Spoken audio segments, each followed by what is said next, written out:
Hey everyone, welcome back to another episode of the Millionaire Real Estate Agent Podcast. I'm Jason Abrams, and this is the place where we lift the curtain on the world of real estate like never before. Every week, I sit down with visionaries, pirates, and mavericks.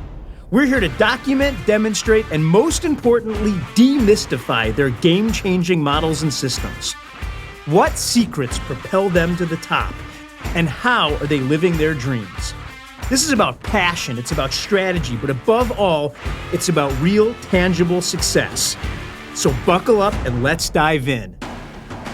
This is the Millionaire Real Estate Agent Podcast.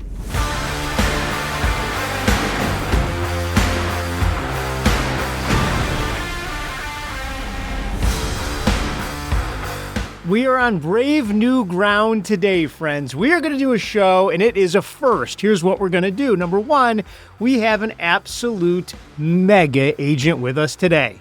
She does annually over $350 million of business. She's been doing it since 1983. She moved to a new town where she didn't know anybody, and she has become a household name.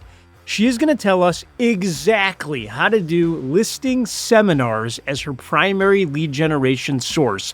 I'm telling you, the way that she does it is genius. She also happened to find a young man named Scott who came into her life and her business, who she mentored into taking over all of the operations. Here's what we're going to do differently. We're actually going to be joined by Scott to tell his story after you hear it from Sue. Friends, sit back and buckle up. This is Sue Adler. Sue, how are you? I am doing awesome, Jason. Thank you so much for having me. It is an honor to have you. You have one of the biggest businesses of anybody that I know. We're talking about over $350 million in business. It's a staggering number. Well, I mean, it took years to build up to that. When I started, I ever even thought that we'd be doing this kind of business. It never even crossed my mind. So it's a gradual build up to it, of course. I love that. So let's actually get into it when you started. So I want to go all the way back, before the accolades and before all the stage time and before the African safaris, before the $350 million, before the 300 plus home sellers a year. Take me back to before you were a real estate agent. How did you find the greatest industry in the world? I grew up in the business. So when I was 15 years old, I was helping the quote unquote middle-aged ladies through their inspection issues. When my parents were out to dinner and I would pick up the phone because that was before answering machines. I've been doing this for 40 years, believe it or not. It's crazy. 1983. Your mom and dad were real estate agents? Yep. They owned the first Century 21 office in Pennsylvania. Wow. So I had a gold jacket. By the way, I too have a gold jacket. So did you know, because it's so rare to hear that I grew up in the business and then wanted to stay in it. Did you dabble in other industries? I went into real estate until I found my real job. I mean, I didn't realize it was an entrepreneurial business at the time. It was quote unquote very mom and pop, and literally mom and pop for me, our office. I didn't want to go into real estate. My parents made me take the real estate course at Penn State. It was my first job until I found my real job. So you worked directly with your folks for a period of time. I did.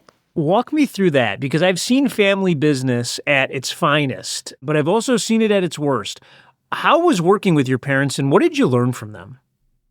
Well, I learned work ethic from my mom, I would say. And I learned how to be with people from my dad. My dad was sort of like E.F. Hutton. You know, he didn't say a whole lot, but when he spoke, people listened. So I learned a lot from him with that. And I learned that I was very good at the business, and I was very good with people, and I was very good with sales. And that's really what I learned back in those days. So that's 1983 that you get into the real estate. Coincidentally, the same year Gary Keller starts Keller Williams. You end up in the industry at the same time. Yeah. Do you end up going off on your own and breaking away from your folks, or did that happen organically? So Gary Siegel, you know Gary Siegel? Sure. So my husband at the time and I were looking for a house in the Philadelphia, I was living in the Philadelphia suburbs, and Gary was with RE/MAX. So he basically recruited me to RE/MAX at the time, and that was very entrepreneurial back in, this was in the 80s at that point. So I left my parents' business, which was a big deal at the time. But then Gary and a bunch of his friends, Mike Campo, everybody in our RE/MAX office, decided to leave and go to Keller Williams. They all were opening up a Keller Williams office at the time. And I was in the process of getting a divorce. I met my husband, Peter, and I ended up moving to New Jersey, not knowing anybody, and started over at that point in time. And then Gary's the one who said, this is a wide open territory. We'll help you open up Keller Williams here and find people who are willing to open up offices all over the place within New Jersey. And basically, that's what we did.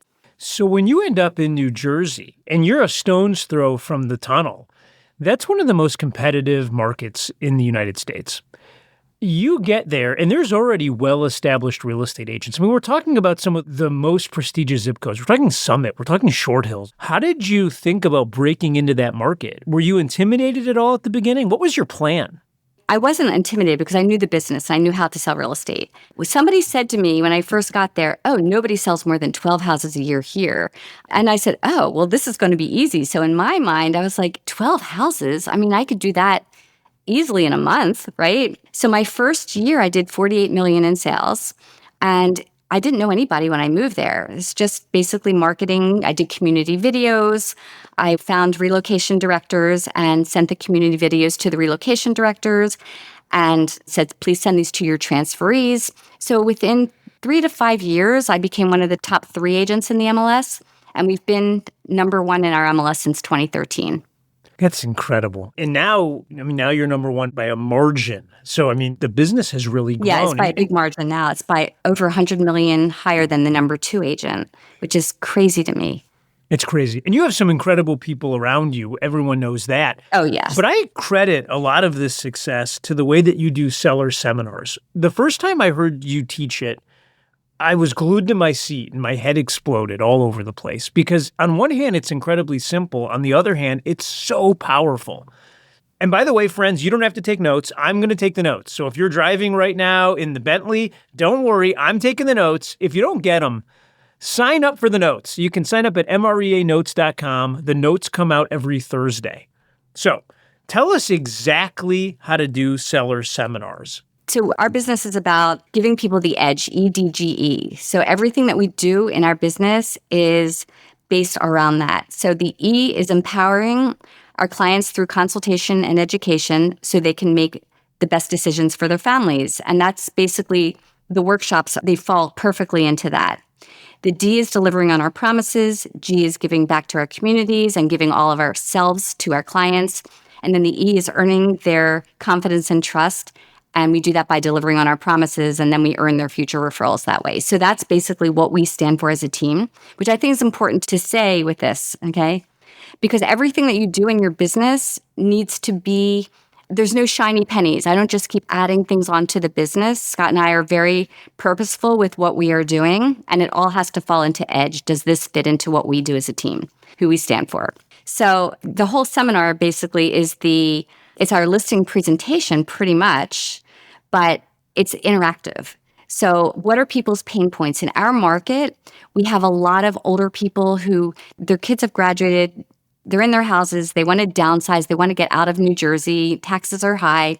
So how can we help them when they've been in their homes for 20 years or more, get their houses prepared for the market? All the things that they're overwhelmed with, we're addressing their pain points and helping them go through that. So we're basically their partners in that whole process.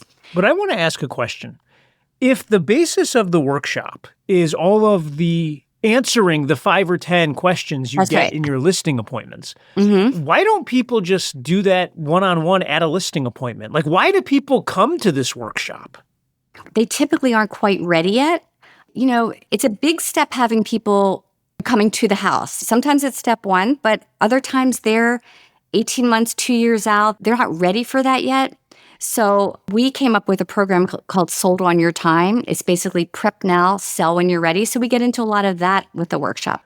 As I'm creating the workshop, how long is a workshop? What should I be aiming for? It's typically an hour and a half. Okay. You said we cover 5 basic things. The first thing is decluttering before you sell. Yep. This is teaching them how to get their home ready? Yes. We teach them how to get their home ready. We have people who will help them declutter that you pay hourly to.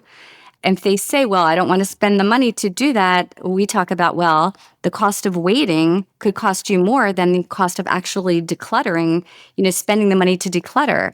And then I talked about how when I sold my house, I hired somebody to do it because I'm busy. When it comes to decluttering, people tend to put that off. It turns from 1 year to 2 years to 3 years, and that tends to be the major reason that people do not move. Then you said the next bucket was necessary repairs before selling. How do you talk to them about repairs? So we have our transaction manager there. They talk about what a home inspector would look for. The buyer will tend to ask for the Rolls Royce of repairs.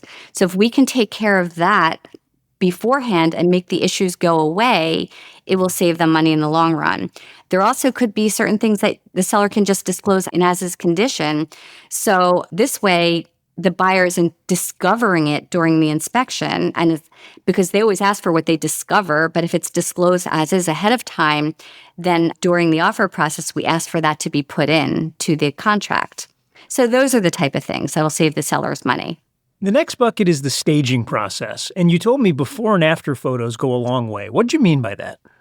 Oh boy. I mean, when you see some of the houses where they've been in there for 20-some years and they had a New York designer come in, but it was for their 1995 kitchen or whatever, and the color scheme was very different. And they had, some of the Oriental rugs that young buyers today just don't want those. The buyers are the HGTV generation.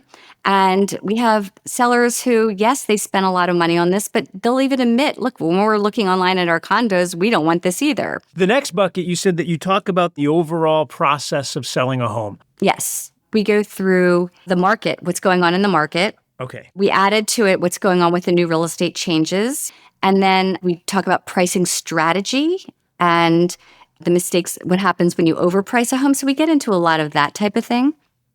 And is the workshop in person or is it over Zoom? Both. Before COVID was all in the local libraries. During COVID was all through Zoom. And now we do a combination. And we do town-specific workshops. Those are also at the local libraries or someplace local. But we always at least once a month have a Zoom workshop as well because that's sort of our catch-all. A lot of people want to just do it on Zoom. So we're doing 5 a month now, 4 typically in person and 1 on Zoom. Okay, so step 1 was create the workshop. And we're going to be talking about decluttering before selling. We're going to talk necessary repairs. We're going to talk staging. We're going to talk a generalization about the market. And marketing. And we show marketing examples, yep. And how we're marketing the home. The next step is driving people to the workshop. And what was interesting to me is you said, we don't just casually mention it. This is everything we have. What did you mean when you said everything points to this? It's on the front page, front and center on our website, but that's not how they come. We do a lot of mailings on our team. So when we do the mailings, we send invitations basically to the workshop and we rotate it through. So if we have, I would say 12 towns that we're working with, we end up doing 1 per quarter for that specific town. While they're town specific, all we do is change out the materials for that specific town. So the workshop pretty much remains the same. So when we spoke, you mentioned that there was 2 distinct buckets. It's sending direct mail and then using social media. We use social media, and then we also do email blasts every week with our new listings, and we have a whole thing on that. The direct mail is either an invitation. Weekly, we do seller letters. We have a buyer letters, so we'll include a flyer to the workshop. We bring flyers to open houses for, if a seller walks in and they're curious because they want to see their neighbor's house, the agent will hand them an invitation to the workshop. How do you think about the number of people you'd like to have? And do you have any math on how many invites you have to put out? We mail to people who've been in their homes for 10 years or more. Okay. Because, usually if they've just been through the process, they typically don't need all of this information. These are for the people who really need this information. Most of them have been in their house for 20 years or more. What's the sweet spot on number of people in a seminar? But we've had workshops with 3 people and we've had workshops with 50 people. Usually we have more at the beginning of the seasons than we do after we've done it a few times in the season. I would say on average about, sometimes 10, sometimes 20 at the workshop. I got to jump in and I have to explain the math to you on this because when the pre-interview with Sue, we were talking and I said to her, so how many people come to the seminars? And she kind of smiled at me and in her own way, she said, Jason, you're so adorable, but you're thinking about it completely wrong. Let me ask you this, friends. If you had a listing appointment scheduled for tonight, how would you feel about it? And you're like, I'd feel okay. Great. What if you had two, one at 4 o'clock and one at 6 o'clock? Now, how do you feel about the day? And you're like, I feel really good about that. And then if I said, what if you had three? What if you had one at 3 o'clock, one at 5 o'clock, and one at 7 o'clock? And you'd say, oh my gosh, that is a red letter day. Jason, I would be thrilled. Friends, think of it like this.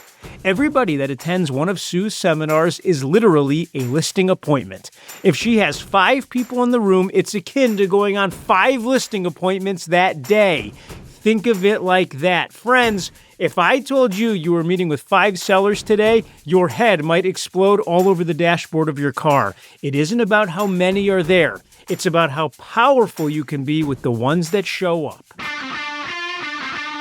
And when they sign up to come, are you collecting their physical information, their address, their name? Well, they do that when they register through Eventbrite. Perfect. So we collect all that then, and that goes into our spreadsheets and our CRM at that point. When I followed the link, you were asking for name, phone, email, physical address, and then I thought this was so smart.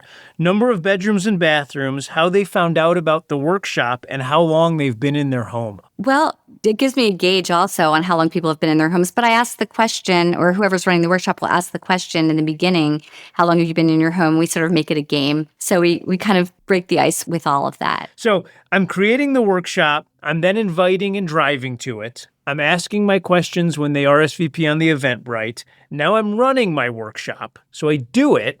Then I have to follow up. How do you follow up with these people? And how do you get the people who might be now business to raise their hand and make sure you capture it? I mean, the now business, we're getting right there at the workshop. That's easy. And we're asking a lot of questions. It's interactive. The people who are asking a lot of questions tend to be the people who are the now business. And we also ask them at the workshop, raise your hand if you're planning on moving within the next few months, in the next year. Or we'll just go around and casually ask them if there's not a lot of people, you can really speak one-on-one to people. I think that's a really important part. And that's why we do the breakout sessions. But after the workshops, the next morning, the agent who did the workshop makes all the phone calls to follow up.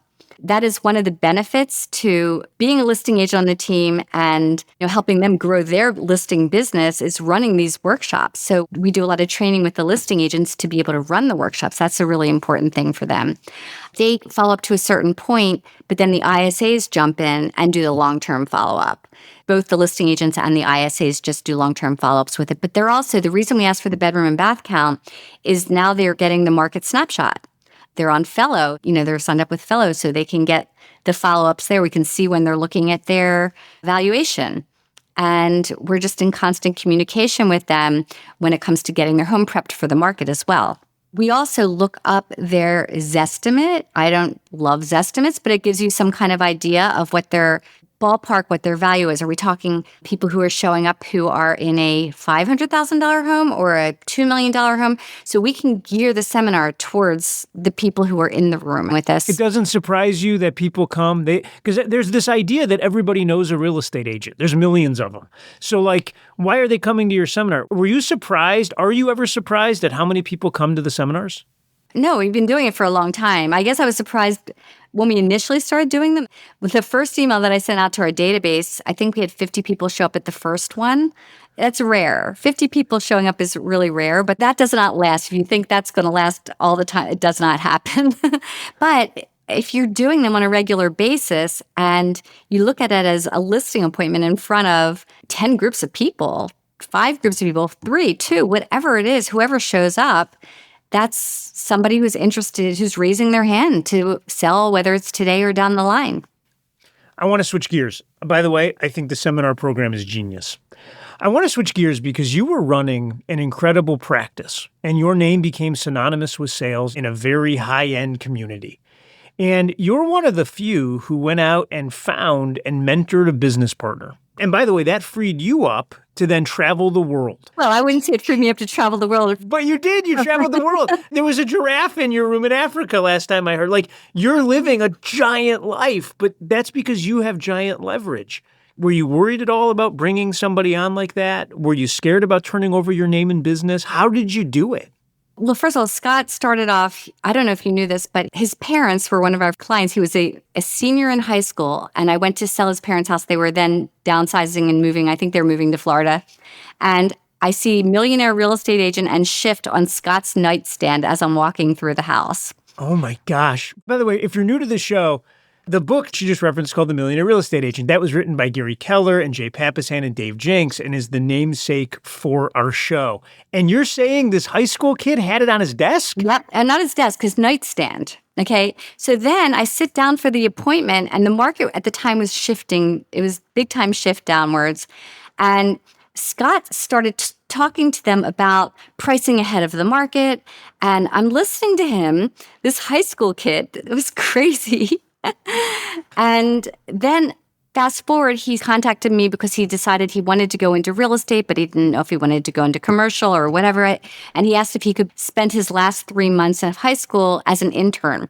So he was an intern for the team.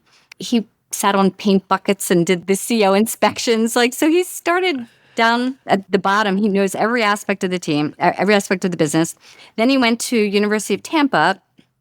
And I swear he must have been answering leads in the middle of his class. But this is what's interesting. Talent just takes the opportunities. They don't ask for it. They don't wait for it. They just take those opportunities. And this is what he was doing. He joined every Facebook group with real estate and would bring things back to me. And he would come back during the summers and work for us during the summers. He was just loving what he was doing. And then he gave me a proposal to be my director of operations when he was graduating. But it's funny because his proposal, he wanted a percentage of the business, which I thought was so cute from a college kid asking me for a percentage of my business at the time. But I thought, oh God, he's got guts to ask me for that. And obviously at the time, that was not a thing. But I hired him to write the operations manual and run the operations. Talent takes, not waits. That's a big idea. Because you always have people that say, well, what's my next opportunity? I know. It drives me crazy. I mean, just do it. Take it. Just run with it. I'm not going to stop what I'm doing to help you with this. I'll support you with whatever you want to do, but just take it. There's plenty of room for you to grow. 100%. Okay, so we just heard from Sue, and Sue says, I met Scott. He's 17 years old. He's got MREA on his nightstand. He goes away to college. He becomes brilliant. He comes back. He makes me a proposal. Yada, yada, yada. He now runs the business. And I listened to that, friends, just like you did. And I woke up the next morning and said, nope, I got to know how it happened. So I reached out to Scott. You're about to hear directly from him. Scott, how are you, sir? Awesome. Thank you. How are you, Jason? I am fantastic. Now, the question we asked Sue was, how do you go out and find somebody and bring them in and ultimately step away so that they can run the business? Walk me through how everybody listening can do that. Tell me exactly how it's done. My story's a little unique, but I think replicatable by everybody out there.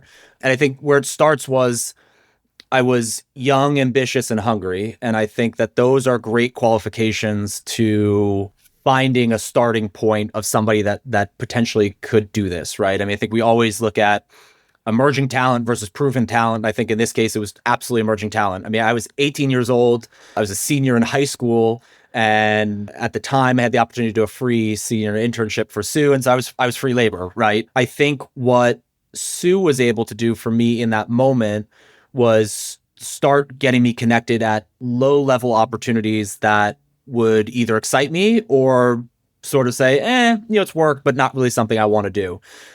What is interesting about the story is after the internship ended, Sue said, if I paid you, would you stay? And I was doing it for free. And I thought, well, I would do this for free. So sure, I'll stay and get paid. And yet, what maybe Sue mentioned or didn't, but she reminds me of is I was always the one looking to take on more. I was the change implementer. I wasn't just sitting there saying, okay, what do I do now? What do I do now? What do I do now?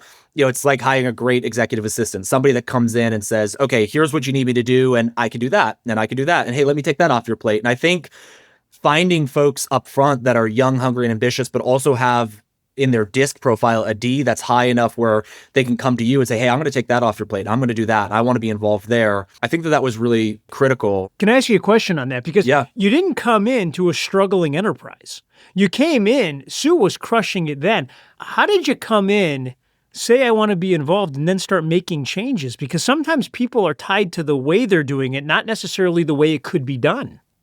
So it was a funny story. So the first summer, year I worked for her, I gotten licensed, but I was sort of doing odds and ends projects, learning the business. I did a couple rental deals, like nothing crazy. I went to school in Tampa, Florida at the University of Tampa, and I worked for a different team down there for about 6 months. At the time, they had a system, and I had learned how to use the system. When I came back up to New Jersey that summer, Sue had adopted that system or was about to adopt that system. And I said, wait a second. I know everything about that system, and I know how a big team used it and all the pitfalls, and let me help you implement it because I'll just help you avoid all the pitfalls. So we switched. It was back in the day where you didn't have Zaps and all this crazy technology. So we literally had to go one-to-one lead. One lead came out of a system and you had to input in the new system, take the notes over. That was my beautiful job. And what I realized was, unbelievable to everybody listening to this podcast, that the agents weren't making phone calls. All these leads were sitting there and nobody was getting phone calls. You're the one that had that problem. I'm the one. Yeah, I'm the only guy out there that's got that problem. It's still to this day. It's unbelievable. But I was lucky enough to have some coaching, and I knew enough to say, all right, I'll just pick up the phone and make the phone calls. And that was kind of, I think, the first step into what has now evolved into what, how this grew. Was I just took the initiative. I said, well, if I'm going to do this, I might as well make the phone call and see if we can convert some people. All of a sudden, we were converting people and agents were going on more appointments. And I think Sue looked up one day and said, wait a second, what are you doing? I said, well, I'm converting all these leads over and I'm setting it up on, e-alerts and all these other things. I might as well make the phone call. Nobody else is calling them. And she's like, keep doing that. That's good. That's good. And basically she said from there, it was like, hey, I always want you to work for me. We're going to figure this out. So I was working for her remotely from Florida, doing a little bit of everything. I had an amazing coach that was way above my level at the time, but I got a lot of time with him. And I remember one thing that he told me, he said, look, you're going to be young and you're going to be successful in this business. And the way that you can be successful is you have to do every job yourself at some point in time, because you're going to start managing people who are 2-3 times your age, and they're going to try to pull one over on you and tell you what's possible and what's not possible. You have to know what's possible and not possible. And so that set out this intentional mission on my end to go out and really do a little bit of everything. You name it. I've been an ISA, I've been a showing assistant, I've been an agent, I've done all the jobs. And I think that has really helped me help others, because I do know what's possible. I know what can be done in a 24-hour period. You moved up there and you're now doing your thing, and she starts taking you with her on appointments. Yep. From your perspective, what was that like? Yeah, I tell people I'm a big football fan. I'm originally from Boston, so I'm a Patriots fan. Love me or hate me, it doesn't matter, which makes me a Tom Brady fan. And I always say, whether or not you love Tom Brady, hate Tom Brady, if you wanted to be an amazing quarterback and Tom Brady called you up one day and said, come throw the football with me, you would ask no questions. You would show up and you'd learn every single thing and you'd follow him around and you'd figure out all the little idiosyncrasies, right? And that's the way I look at working with Sue was, here I have the best agent in my area, best agent in the country. And I have this opportunity to just be a sponge and learn and make her words my words and then add my personality to it. It was time, though. And I think that's where you had asked the question, which is, okay, how do we do this? It's time. It's time and it's opportunity. Those are the two key things, time and opportunity. I think that a star isn't born overnight. I'm certainly not a star that was born overnight. I've been doing this now 15 years, unbelievably, but I've been doing it 15 years and I've learned and I've grown every single year, because we spend time with bigger, smarter, better people, right? And so I think, number one, you have to spend time with the people you want to nurture to get them to take over for you. And number two is you have to give them opportunity to fail. Sue was very good at giving me opportunities, letting me run with them to a point where she could have kind of jumped in and taken over, but she let me see the outcome through, for better or for worse, but also was very good at making sure that I learned from any failures that I had, so we didn't duplicate those things over and over and over again. I think, especially in this industry, that can be challenging for folks to sort of let people fail forward, because obviously it's business, right? I mean, it's new team members you're bringing on, we mess things up as we go. But I think time and opportunity are two key words for anybody looking to bring somebody in and get them to grow the business to the level that they want it to be taken to. Sue had a business. Primarily, she was going out on the appointments and lead generating. And you actually craft almost a new division of the company as your opportunity, Walk us through how you thought about it, the discussions that y'all had to have, and what the timing looked like. First of all, what was the opportunity you created? Let's back up. So when I was a junior going into my senior year of college, Sue always said, when you graduate from college, I'm going to hire you. So I said, okay, here we are, let's talk about that. And Sue was really smart. And she said, great, tell me what you want to do, right? Take the summer, write me a proposal, tell me what you want to do.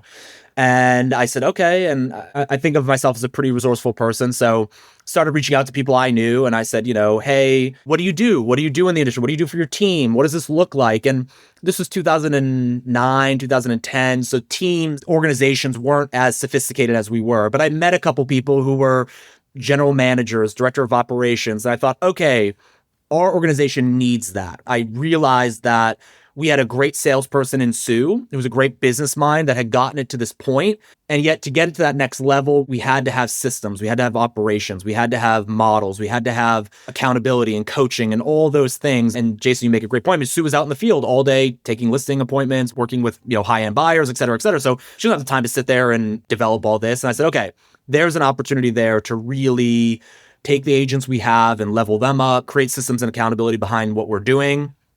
And of course, as the business grows, you get more opportunity, the pipeline gets bigger. And as that happens, you have to have the systems and models to capture and work all that business, or else sort of like a bucket with a hole in the bottom of it, what comes in just goes out. And you say, well, we seemed really busy, but we didn't actually make any money doing it, right? We didn't help anybody move their business forward. And so I think that was the opportunity that I was able to create. Was at the time I called it director of operations, and I said, I really want to take everything we do and let's make systems around it, and let's have direction, let's have a purpose, and not just sort of show up every day and say, we sell houses, let's figure it out. It was, all right, what does that look like? Let's really goal set. Let's really create accountability. And then I think, to be fair, Sue was really great at saying, that's awesome, let's do that.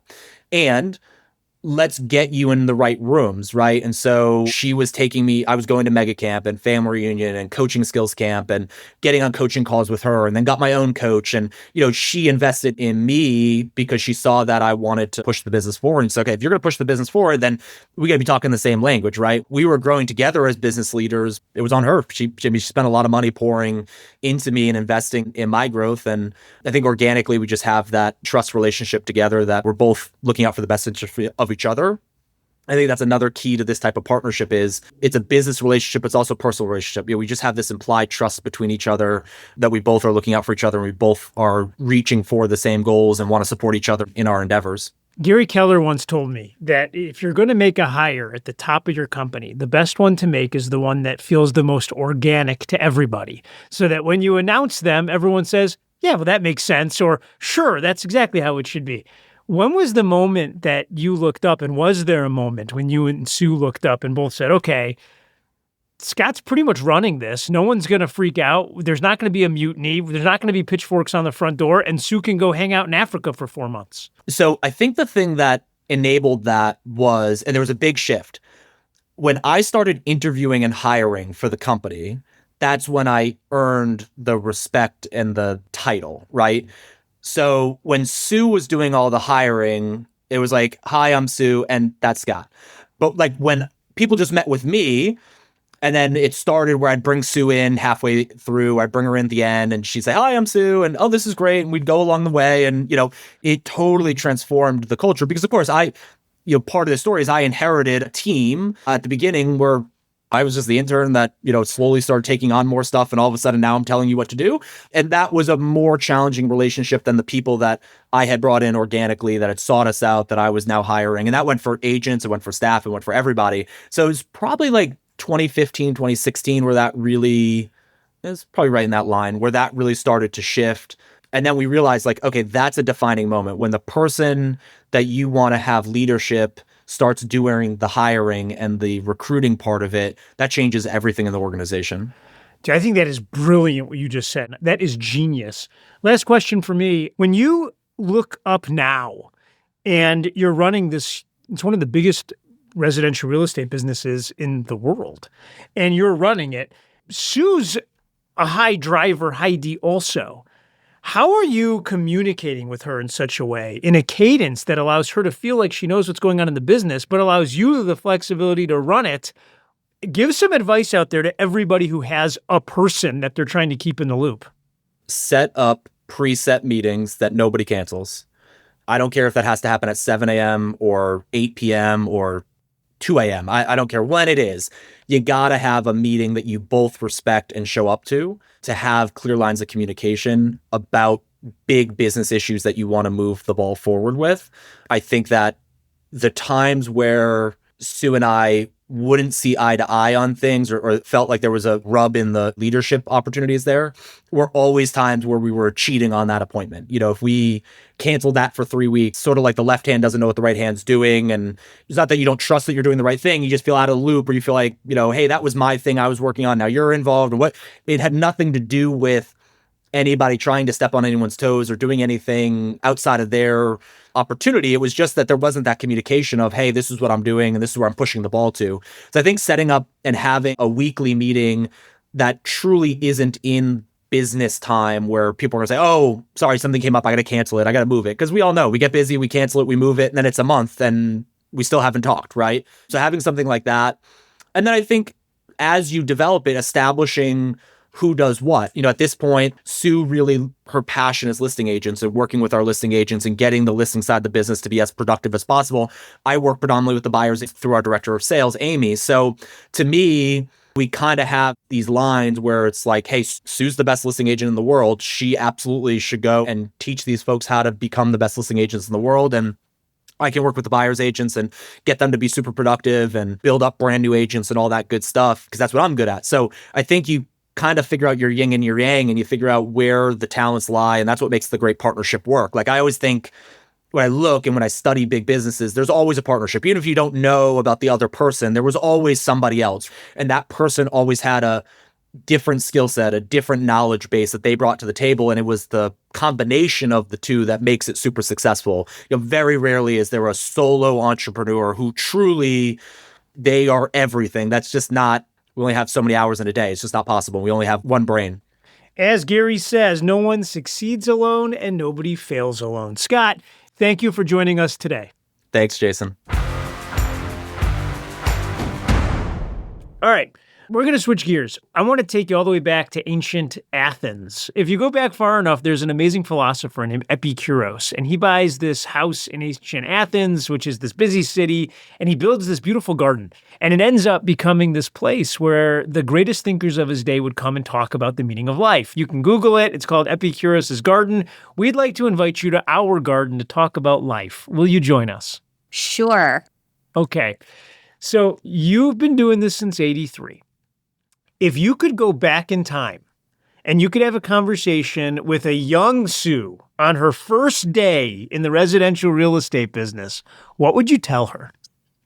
Back then, the knowledge that we all have today was not available back then. So we were taught to be salespeople, and we weren't taught to be leaders, and we weren't really taught how to build businesses. We weren't even looking at it as a business back then. So you would remind the young Sue that this is a business and leadership matters. Leadership matters, and it's a journey, and you're going to fail, which is great because that means you're taking chances. Put yourself out there and just do your best every day. Get out of your own way. As you grow up and you're doing all this and you become a real estate agent, building the business part of it, this is where, we all think nobody can do it better than us. And you end up hiring people as leverage. Well, your admin staff, they're the backbone of your organization. They're not leverage. The word leverage actually really bothers me now. They used to view them all as leverage to support me. Now, our admin staff is absolutely incredible.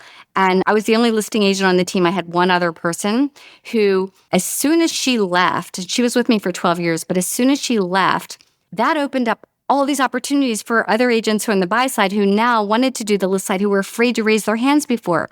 So every time that you are afraid of somebody leaving, this is actually an important lesson, somebody leaving because, oh my gosh, what am I going to do with that person? They were a $100 million producer on my team. Guess what? Now I have 8 listing agents, and my role, I was able to step out of the listing side, be a trainer for my listing agents, get on the phone, help them close their deals, and really be in my sweet spot for them and for our clients and allow them to grow. So I never could have done on the listing side 150 listing sides on my own. Now we're doing that and more. and the workshops and everything like that. So same thing with ISAs. We have a team of 7 ISAs who are incredible. And that's a growing, we have somebody who's running that and growing it. So every time you think it's not working out with somebody, they're typically not the right person. And then it opens up the opportunities for other people to step up and your business to grow even further. And I think that's the biggest lesson I've learned. All right. So last question for me. You went through a divorce at one point in your life, and 56% of Americans will, and a large part of our audience does. And then you found love, and you're happily married today. What would you tell me the key to having the best relationship at home is? Knowing none of us are complete experts, but what works best for you? What's the hack? Oh, boy. Well, he doesn't have a temper. That was my first husband had a temper. He allows me just to be who I am.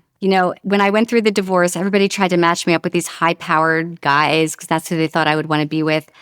Peter's really chill, and I tend to be very chill personally. It's funny, we built a lake house up in New Hampshire, and somebody who I've become friends with up here said that she met somebody who's a real estate agent in New Jersey who knows me, and Holly, who I met up here, said, "Oh, Sue is so chill." The person down in Jersey is like, "What? Sue's like so intense."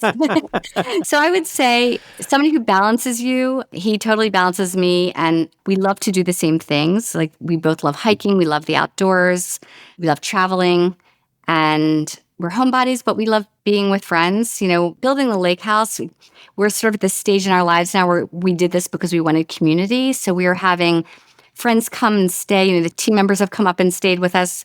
So getting to know people on a personal level. And you really get to know people when they stay at your house for a few days. It's a lot of fun. So we have a lot in common that way. That's fantastic. Sue, thank you. I believe that you are not only an inspiration to the industry, but I want you to know, for me personally, the first time I saw you, I was in the audience. And I looked up at you and I thought you were the bee's knees. Like I couldn't even believe what you had done. And today, there's only a handful of agents in the world that have had the success that you have. And you are a pinnacle of grace and success at the same time. And I'm really grateful. Thank you. No one succeeds alone. So it makes me feel uncomfortable because I have a great group of people that I work with. I get it. I know it, but I needed you to know. We are grateful for you. Thank you for joining us. Thank you, Jason. It's genius. How do you wrap up an episode like this? It's really hard because we covered so much ground, but let me just tell you, this seller seminar thing is a no-brainer. Give this a go. Number one, you're going to have to plan, create the workshop. And the truth of it is, it's relatively easy to create because it's just answering the same questions that your listing presentation does. How do I prepare the home? How do I think about the necessary repairs? How do I stage it to make sure it looks great? And then the overall process of selling and marketing the property. Friends, this isn't something that you're going to have to make up. You actually know the answers. It's about purveying the information in a format that solves the problem for the consumer. Then simply drive people to the workshop. Everything Sue and Scott does is focused on getting people into these workshops and seminars. Then simply run it. And whether you're going to do it in person or you're going to do it on Zoom, either way, act like it's the most important part of that day. Make it fun, informational, and entertaining. And then finally, follow up. You're not going to get 100% of these people to list their homes that day, but 100% of these people will probably list their homes. You're going to need to follow up to be there at the right time. Then a word on Scott. Friends, I wish I could give you a model to bring someone into your universe that absolutely is going to make it bigger and make everything better. The challenge with that is Scott is a very unique human being. I've spent a lot of time with him. I think he's absolutely brilliant. But don't get me wrong, there's brilliance on both sides. Number one, Sue was open in her life to finding people that could enrich it. Many of you may have walked by the nightstand with the book on it. She didn't. For me, lesson number one, keep both eyes open at all times. She then brought this young man in as an intern. Why not? He was working for free, she said. The lesson for me, be willing to bring people in whether they know what they're doing or not, as long as they meet the right personality profile. Next, Scott presents her with an idea. He is graduating and he has a plan, and part of it is to own her business, which she said she thought was adorable. The lesson to me, look for people who want big things in life and be the beacon to help them get it. And then finally, Scott slowly starts taking over and doing things, but it truly becomes a leadership role when he starts making the hire. The lesson for me: at some point, you're going to have to let go of the wheel and hope that the person you trained can keep the car on the road. Friends, who's out there that you could bring into your life and change it forever? Go forth and do likewise. There it is. That wraps another episode. Friends, I don't know what you're taking out of this.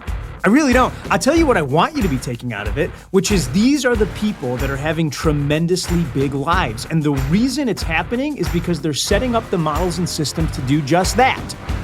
Gary Keller told me that leadership is teaching people how to think so that they do the things they need to do when they need to do them, so that ultimately they get the things they want when they want to have them. And that's what I want for you. You're all leaders, but it begins with leading ourselves. If you're enjoying this podcast, I want you to click the subscribe button anywhere that you get your podcasts. We want to be the voice in your head every single week. And every week we're dropping new content.